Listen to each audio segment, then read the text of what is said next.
If you watched our last video, you'll know by now that we built a DIY Murphy bed inside of our van conversion, and we could not be happier with the final result. But we're not 100% done building the bed. We still need to put the slats in the bed and choose a mattress so that we can actually sleep in the bed. We were gonna build the slats today, but we realized we don't have the right size screws, so we've put our click and collect order into Home Depot, and I guess for today it's on to other projects. One of the last things that we have to do to finalize this bed project is finding a way for it to stay up. We could have chosen a standard latch lock, but it didn't really fit with the look that we were going for in the van, so these ones are sleek and modern. They're pretty straightforward how they work. There is a rubber stopper on one side, and you simply just pull and unclick.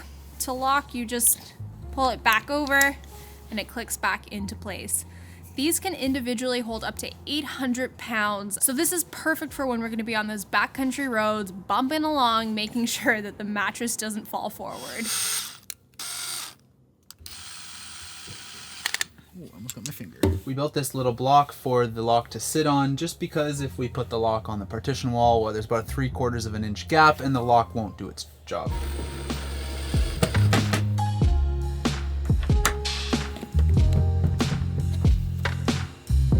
Like a charm.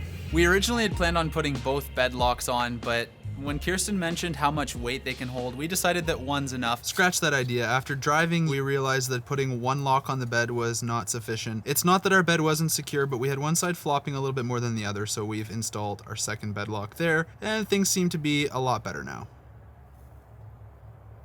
And there's the other one.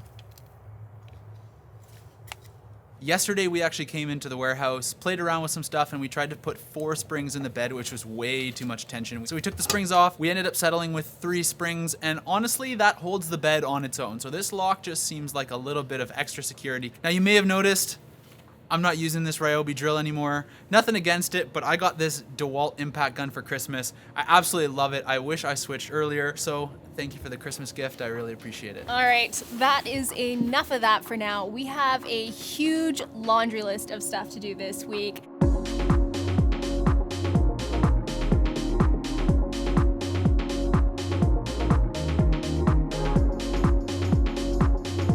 High five.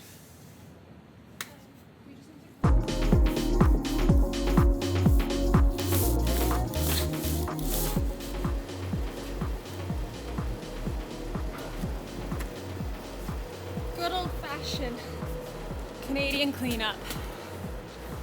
Good morning, everyone. In true Canadian fashion, there is a snowstorm today. It's not that cold, though. Yesterday ended up being a day where we got a lot of stuff done towards a lot of different projects, but finished none of them. And it was predominantly because we were missing little bits and pieces from each project. All the work we did yesterday, if today goes according to plan, we should pretty much have that laundry list of stuff done, which means tomorrow we can finally start building the bench so we can actually have a properly functioning bed in our van. That would be pretty nice, wouldn't it? The next thing we need to work on is finishing our bed, which means putting in the bed slats, first to make sure that there's proper circulation, and second to make sure that it's sturdy enough for us to sleep on. And for the bed slats, we decided to use some interesting lumber. We had our old 3/4 inch bed frame from our minivan sitting around in the basement, so we decided to immortalize our minivan build forever by using the 3/4 inch bed frame to put slats in our bed in the van, so that our minivan and our minivan life can always come with us wherever we take this van. I'm glad we're making use of the wood and not letting it go to waste. Oh, by the way, we don't have a table saw, so we're gonna be using the jigsaw to make all our cuts, and because Home Depot is closed, well, at least closed on the inside, we can't use their wall saw anymore, so cutting with the jigsaw is gonna suck, but once it's done, it's done. I would never recommend using a jigsaw to cut this much wood, but I'm stubborn, I don't really want to buy a table saw, and once this part of the project's done, there's not a whole lot left that requires a table saw, and I'm really enjoying using this jigsaw regardless, and I want to get my money's worth out of it. However, cutting 3/4 inch thick plywood is slow moving, and with this many bed slats, it's gonna take some time. Well, in case you were wondering, it took us nearly an hour to measure and cut these bed slats with a jigsaw, so definitely not a recommended approach.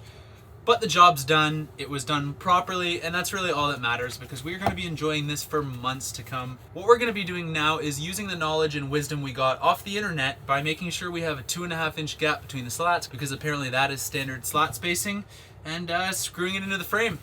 It's that simple. We'll start here. Is that where you want it?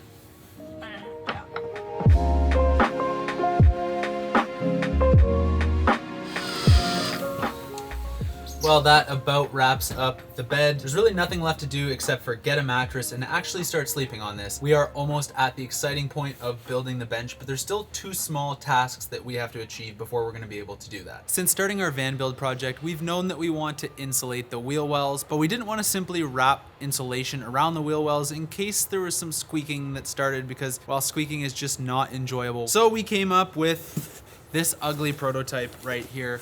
It's really quite a simple design. All we took was some 2x2 framing lumber, built a box that fits perfectly around the wheel wells, and then took some EPS foam board that we had as offcut from our ceiling and actually used basically all of it up. So there's really no wastage there.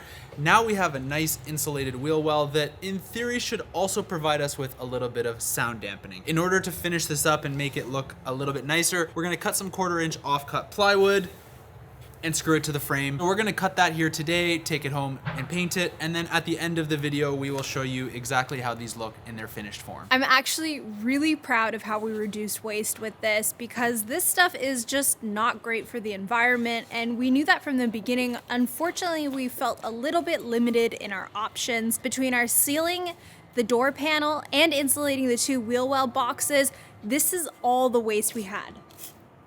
It's about a 12-inch square, which is awesome as far as I'm concerned. So this is for wheel well number 1, and this is for wheel well number 2, and these are going to insulate our wheel wells well.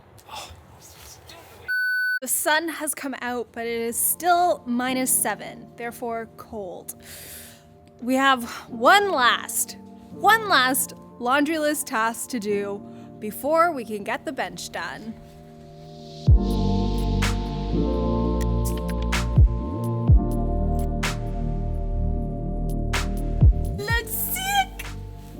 You might be wondering why 2/3 of this wall is Twilight Zone and 1/3 of the wall is Swiss coffee. I promise it's all gonna make sense in a bit, but essentially how it's gonna work is our bench back's gonna come to here. There's gonna be shiplap from here to here.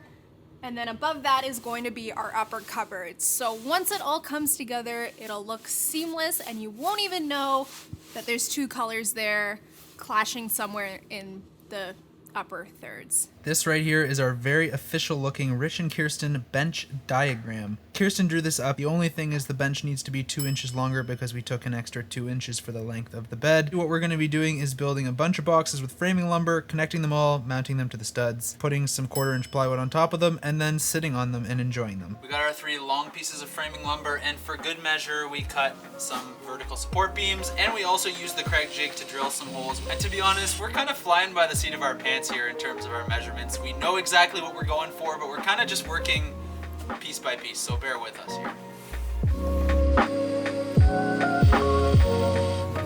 Well, there is the first part of our bench.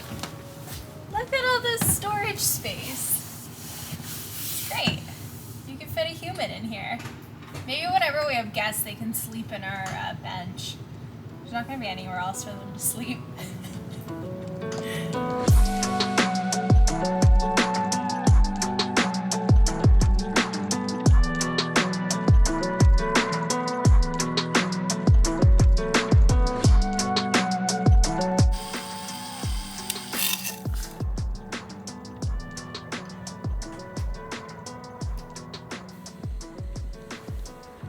In true winter van build fashion, yesterday we ran out of daylight hours, and today we're dealing with a winter blizzard. But the good news is we did get our bench frame finished, and as we promised, we also have our wheel well boxes ready. So we're gonna go ahead now and actually mount our bench to the vehicle, and then mount the wheel well box to the vehicle, and proceed from there. We finally have our bench framed out exactly the way that we want it with our nice little chaise here, which I think you can find me there quite often once it's all done. From here to here, we're going to put a flip top up so that you can access it while you're inside. And then the back portion here is going to have a flip down lid that's going to act almost like a table here in the front. And then this part is just going to be totally sealed off because we don't think we need access to all of it from the inside. We're also going to be adding plywood to the outside here that we're going to probably paint in Twilight Zone to match with the rest of it. I think it's safe to say we have more storage than we know what to do with, although we still have to store a tent, snowshoes, sleeping bag, second propane stove. The list goes on and on. Food for you. Thank you. Oh, that's solid.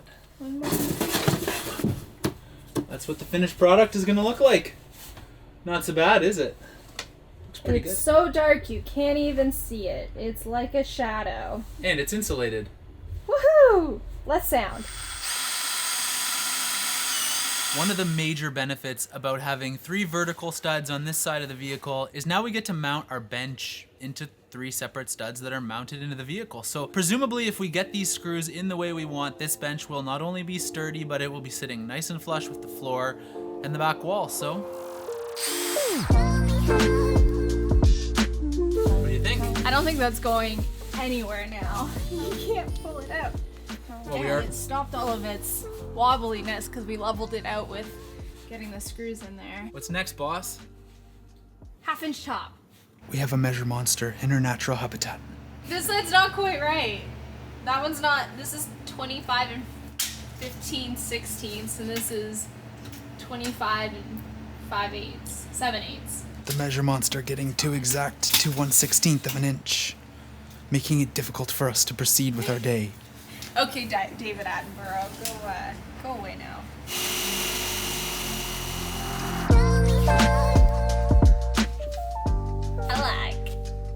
It's good, it's great. That's gonna wrap up what was a really productive week for us. And after all of the hours we've spent planning the van, preparing to build out the van, to see it start to come together finally is so rewarding. And at this point, every little step that we take towards our end goal is so noticeable because we have a bed, we have a bench, pretty soon we're gonna have a kitchen, we have an electrical system.